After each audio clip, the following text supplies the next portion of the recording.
Hello les amis, je vous retrouve pour une nouvelle vidéo sur le football et la Ligue des Champions et je vais vous présenter le match FC Barcelone contre PSG. C'est un match qui a lieu ce mardi 16 avril 2024 à 21h pour le compte des quarts de finale retour de la Ligue des Champions 2023-2024. Alors au match aller, Barcelone a gagné 3 buts à 2 au Parc des Princes à Paris. Donc ils ont pris un énorme avantage dans cette confrontation. Si Paris veut l'emporter, il va falloir qu'il gagne au moins d'un but à Barcelone pour aller en prolongation et tir au but, voire de deux buts. Donc ça va être très très compliqué. Donc dans cette vidéo, on va revenir sur le parcours de ces deux équipes en arrivée à ce stade de la compétition. On verra également le classement des meilleurs marqueurs et passeurs dans cette Ligue des Champions avec les meilleurs marqueurs et passeurs pour ces deux équipes. Puis on enchaînera par les 10 derniers résultats, toutes compétitions confondues et les stats. Et on terminera par les compos d'équipes et tactiques éventuelles, ce qui nous permettra d'avoir une idée, une tendance à ce match. Pour ceux qui souhaitent voir ce match à la télé, sachez que vous pouvez le voir sur Canal Plus Foot. Alors pour en arriver là, Barcelone était premier du groupe H. Ils avaient 12 points en 6 matchs, 4 victoires, 2 défaites, 12 buts pour, 6 comptes, plus 6 de différence de but. Une qualification plutôt compliquée. Ils étaient ex-aequo avec Porto avec seulement 3 points d'avance sur le Shakhtar Donetsk. Donc ils sont passés, on va dire, au ras des pâquerettes. En huitième de finale, ils ont affronté Naples, ils ont fait un partout au match aller à Naples, et au match retour, ils ont gagné 3-1, et ils se sont qualifiés plutôt assez facilement. Le PSG de son côté, dans le groupe F, ils étaient deuxième avec 8 points en 6 matchs, 2 victoires, 2 nuls, 2 défaites, 9 buts pour, 8 contre, plus 1 de différence de but.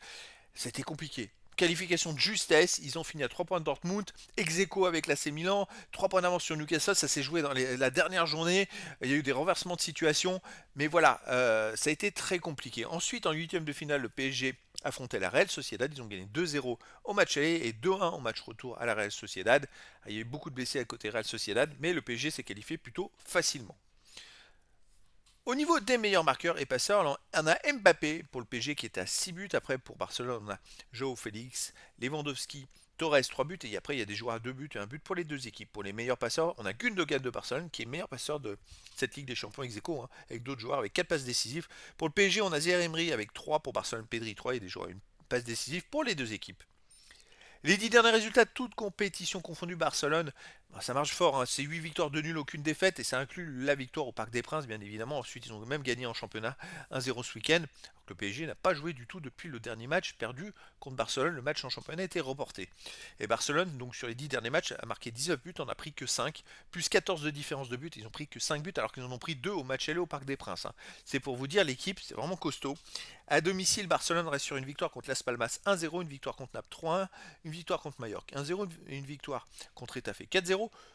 Donc Barcelone à domicile, bon, bah, ça gagne beaucoup, ça prend très peu de buts.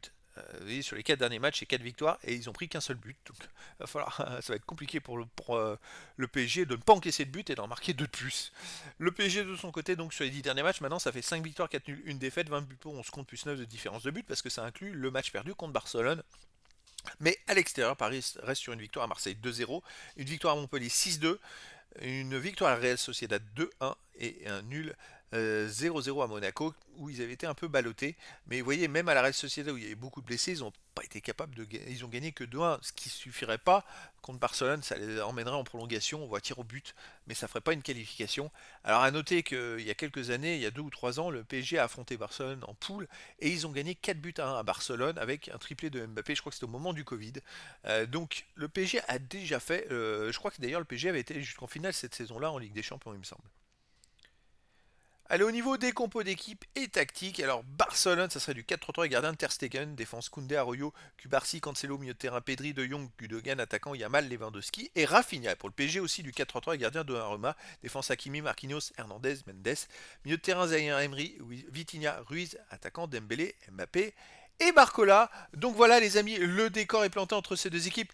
Bon, ça va être très compliqué pour le PSG. Eh ben, écoutez, on va espérer, c'est vrai que Enrique a fait tourner Mbappé ces derniers temps. Alors là, ça c'est une gestion catastrophique. Mbappé c'est un buteur qui a besoin de jouer, qui a besoin de toucher les ballons pour être en confiance. Il a joué, il le faisait jouer 30 minutes par-ci, 8 ans par-là, remplaçant d'un autre côté. Résultat, Mbappé, il a perdu confiance en lui, il marquait plus trop de buts. Et bah, au match aller, il a été malheureusement en dedans. Comme avec les matchs de l'équipe de France, il manque de rythme, il manque de confiance en lui, et il manque d'automatisme. Ça a cassé un peu le rythme du PSG.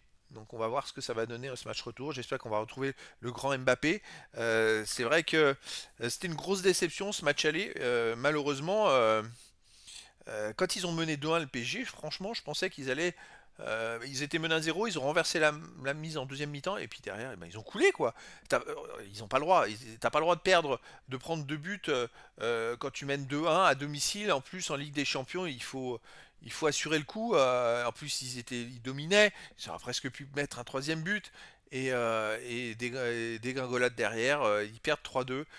C'est assez hallucinant, donc il va falloir voir comment ils vont se comporter dans ce match retour, les amis. Et donc, je vous donne rendez-vous ce mardi 16 avril 2024 à 21h pour le match de quart de finale retour de la Ligue des Champions 2023-2024. Le FC Barcelone reçoit le Paris Saint-Germain. Voilà, les amis, je vous dis à très bientôt pour une nouvelle vidéo.